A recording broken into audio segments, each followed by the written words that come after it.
Hello, my name is Shannon Kelly, and I'm very excited to share my piece with you today. My piece is entitled We Rise Threads of Resilience. And you can kind of see by the background that's the vibe we're going for today. My piece is made of cardboard, so the background is cardboard, and there's some abstract figures as well as some squiggly lines. So I really put some effort into this presentation, and I hope you enjoy. So I wanted to start off by talking about some of the artistic choices I mentioned and I made in this set. So we have reaching figure, women embracing, wheelchair user, grief, and then there's the collaboration. So the reaching figure is that one on top, and this picture I really like because the sun is hitting it just right when I took this picture, that it's like really highlighting that arm reaching up to the sky, and that is a key piece to this piece. So I chose that reaching figure to represent resilience because it symbolizes the strength and determination people need to push through tough situations.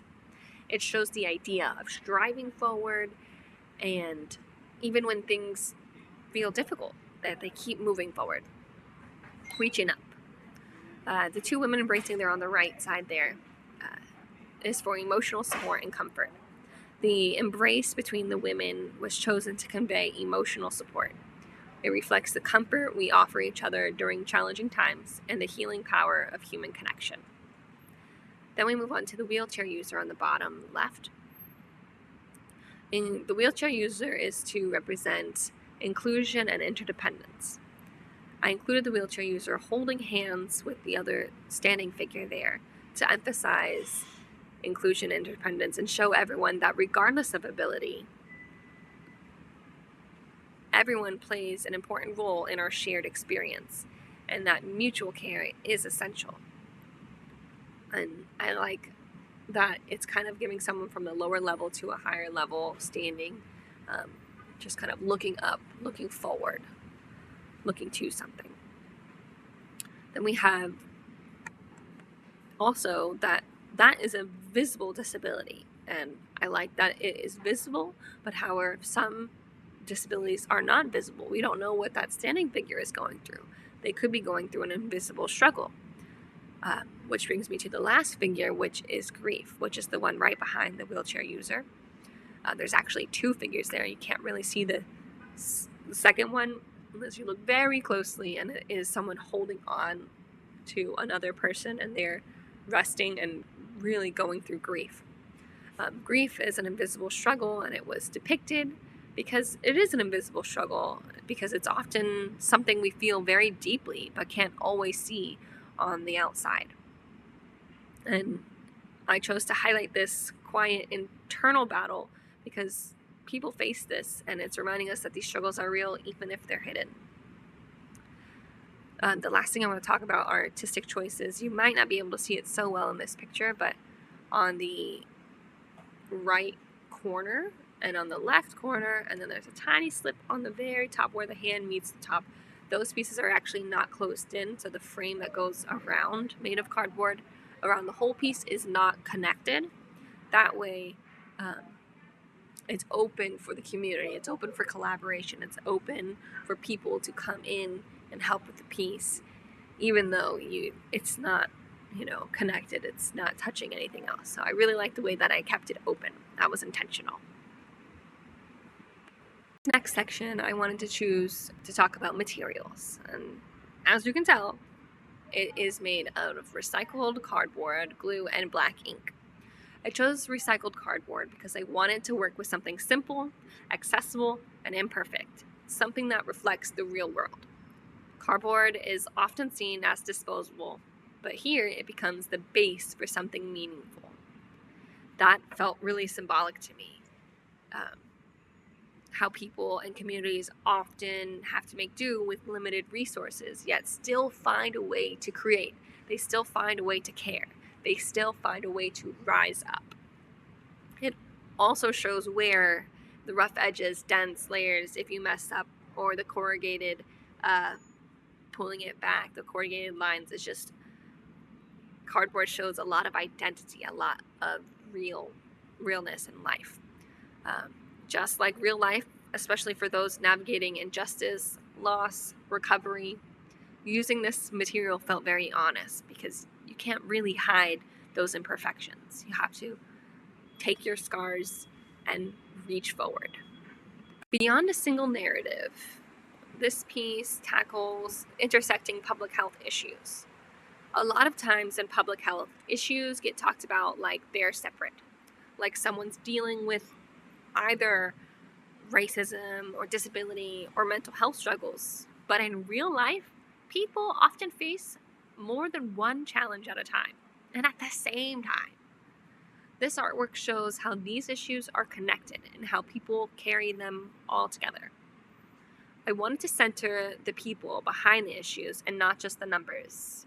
The figures in the piece are holding each other up, and that's on purpose to show that community and care and connection are a big part of public health.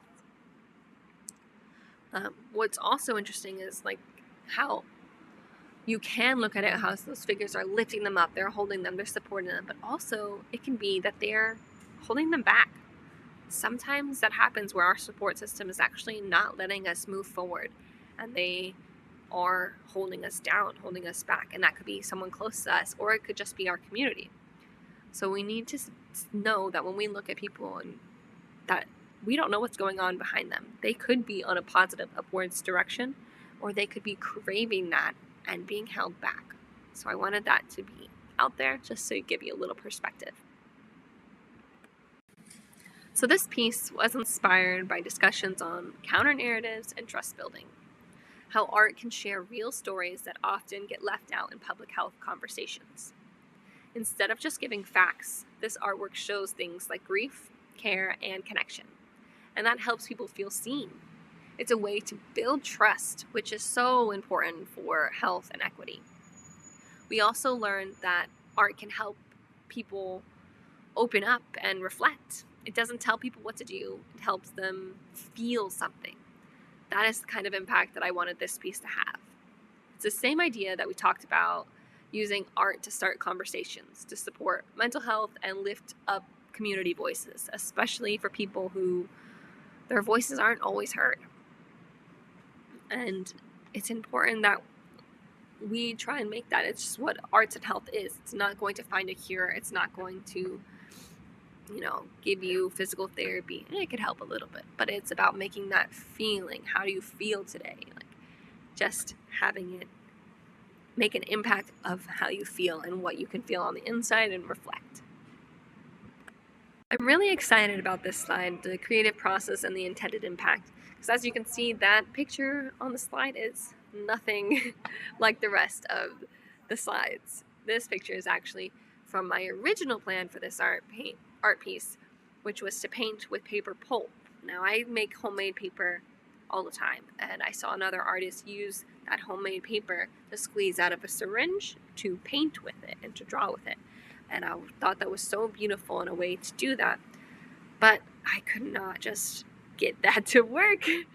Either it was too watery, it was too thick, it was just not consistent enough for me to work with, or to shape, or to get those finer details.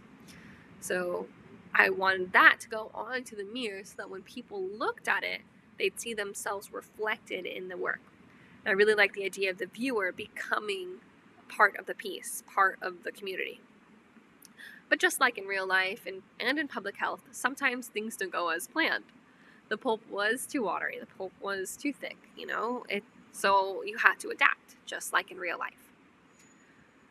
I adapted and I used recycled cardboard, which still stayed true to the idea of reusing materials and care for the earth, while giving me more of control over the complete design.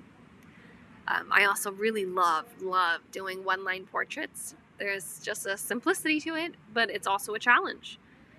And you have to be intentional with your one-lines. You have to be intentional with each stroke, with each dimension, with each direction you go into. Because it also needs to connect and make a point and see a figure. So the continuous line connects all the figures, and it's repeated throughout the entire piece. And the figures are connected just like people in real life. Through caregiving, support, and shared struggles, we find connection. Each figure represents something.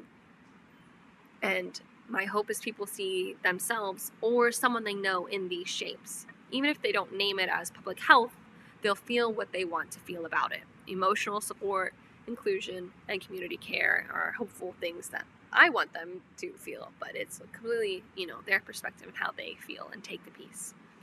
Another thing about being intentional with the piece, with the one line, because I used cardboard, it was stacked in layers and it's not completely flat.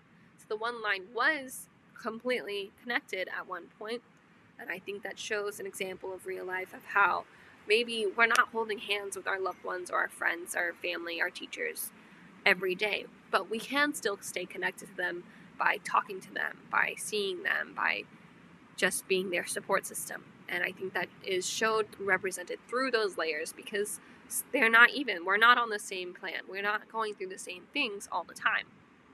So they are still connected by the ink, but they are on different levels. And I think that is just a whole nother concept of intentional and connection. So to wrap up here, my final thoughts: public health often focuses on numbers, facts, solutions, and all those things do matter. They are there for a reason, to help get better and to move forward. But behind every chart or health issue is a real person and a family, a friend, a teacher, a story. We Rise uses simple materials and abstract shapes to show something more complex. That connection, care, and even grief are part of public health too. Support isn't just a feeling, it's something that helps people survive. And when we show through art, we can make space for people to feel and to be seen, and maybe even to heal. This piece doesn't just explain a message, it is a message. And I hope that it helps people feel something and maybe look at public health with more of a human lens. Thanks for listening, and thanks for letting me share this piece with you today. And I hope it shines and speaks to you in its own way. Thank you.